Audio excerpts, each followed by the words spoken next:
What's going on, everybody? Welcome to another episode of Smartphone World. Today I am going to be talking about three phones in particular, one of which is the Motorola Google X phone that we've been hearing about for months, and it kind of took a back seat because of the HTC One and the Galaxy S4, Sony Experia Z. So we really didn't hear anything, but now that all those phones are out, well, not really out, announced, the talk is going back to this phone. Now, when we heard about this phone a little while ago, we heard these amazing specifications, okay? And I gotta tell you, I didn't really believe any of them because rumors are rumors. But now I'm getting more reports about some incredible specifications, but then again I'm getting other reports of not so incredible specifications. Let me explain. New reports are coming out stating that the Motorola Google X will not be a specific phone, but it will be a line of phones that will compete against the Galaxy line, HTC One line, Sony's line, all of them, LG, everything. It's just going to be a line of smartphones, that is what they're saying. And they will be having a flagship smartphone, which probably won't be just called the Google X phone, because Motorola X phone, because of the fact that it's going to be a line of phones. So expect something written after that, but they are saying that it will be a 4.7-inch HD display, and it will have, 441 ppi for that display. It's supposed to be a Super LCD 3, just like the HTC One, but the HTC One has a 469 ppi. Whatever, it doesn't matter. Rumors are rumors. We should definitely expect it to be an HD display. Done.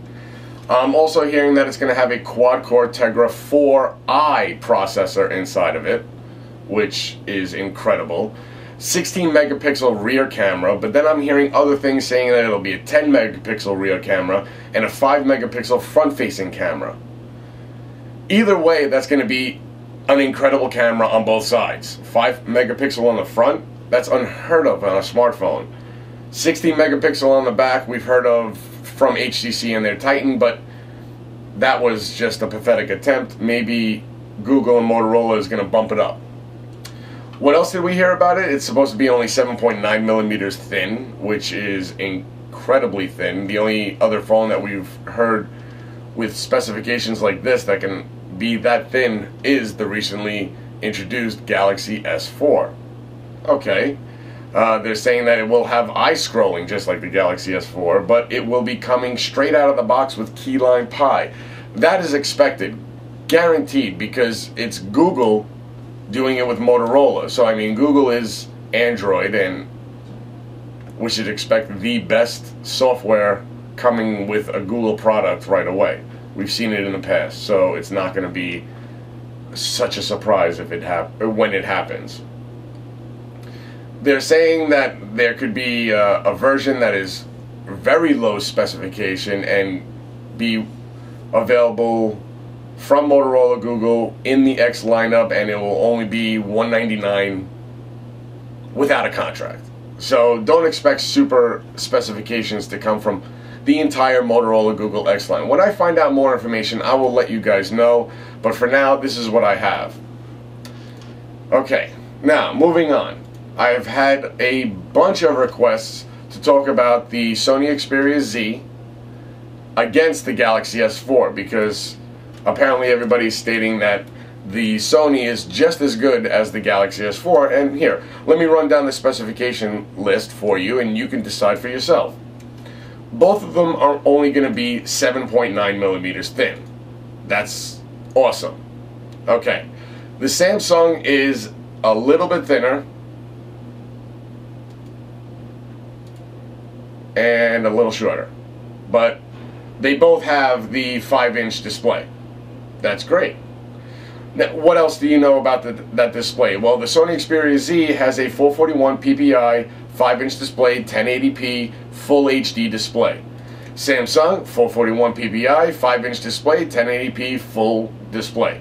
The Samsung's coming with Gorilla Glass 3. The Sony Experia Z is coming with Gorilla Glass 2. Okay.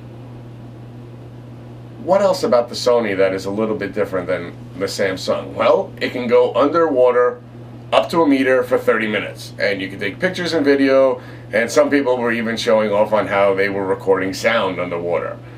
Okay, how many times are you going to do that? That's fine. I mean, there's a lot of gimmick things in both phones. Samsung, if you want to have that music share, a bunch of other people have to have the Samsung Galaxy S4, and then you guys can, you know, play all the same music on a bunch of different phones. Yippee. Let's move on from all that garbage. Internal memory, 16, 32, and 64 gigabyte storage for the Galaxy S4 with a micro SD slot that can hold another 64 gigs. The Sony, only 16 gig internal memory, and it can only hold up to 32 gigs more. So right there, the Galaxy S4 beats it in memory. They both have 2 gigs of RAM. Now, when you want to talk about the chip, the processor, this is where Sony does not quite match up. They're using a 1.5 gigahertz quad-core processor, Snapdragon. It's not the latest processors to come out in smartphones, and the Galaxy S4 will be coming with an 8-core Exynos 5-octa processor that will be pumping 1.2 gigahertz out of 4 cores and 1.6 gigahertz out of another 4 cores. You know, they have that 2 different 4-core system going there, and it's going to blast past Sony no matter what, guys. I'm sorry to say. Even if the version with the Snapdragon 600 processor comes out with the quad core, that's going to destroy an older Snapdragon processor. Come on, guys, you definitely know this for a fact. The Galaxy S4 has a 2600 mAh battery, and we know that's going to last a long time. The Sony, on the other hand, that one only has a 2330 battery, but they're saying that it lasts just as long. I mean, they're saying that the talk time is up to 11 hours for 2G, 14 hours for 3G. I don't see on how that one works, but 40 hours of music play, which is great. I'm sure you'd have to have your screen turned off for that on the Sony. Now, for the battery on the Galaxy S4, too early to tell. We haven't really tested the heck out of it yet, and we will. But let's move on to the cameras. The Galaxy S4 has that dual shot technology where you can add yourself into the picture when you're taking shots, video, and I think that's pretty cool. Even with, you know, when you're doing video chat, you can show the person where you are, what you're doing, and you could still be in the shot as well. It's pretty cool, that dual camera shot. It is a 13 megapixel camera.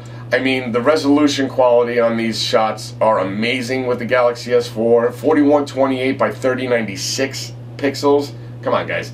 That's way high up there. It does 60 frames per second at 1080p video recording on a smartphone. Even the front-facing camera does 30 frames per second on 1080. When you move over to the Sony, same thing on the back. 13.1 megapixels, same resolution.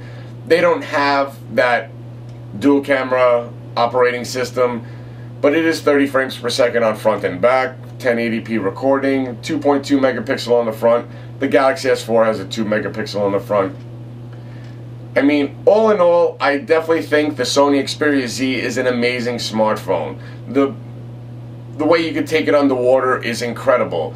The fact that it weighs 16 grams more than the Galaxy S4 is a little bit, it's probably going to throw off some people. The squared off corners is going to throw off some people because the Samsung is more streamlined, rounded out. You know, it's really going to go by where you live and what you want to do with your smartphone. If you want to be underwater a lot, you're not going to be getting a Galaxy S4. But if you want to have all other types of fun with, you know, the sharing, the dual picture, stuff like that, then you're going to be going with the Galaxy S4. To me, I would definitely pick the Galaxy S4, but all in all, I would love the HTC One over all of them. That's just my personal preference. That was another episode of Smartphone World. I hope you guys enjoyed it. Please give me some comments. Be nice. Visit thatsmartphoneshow.com and check out my Facebook page for any Q&A you want to do with me. Thanks a lot, guys. Have a great day.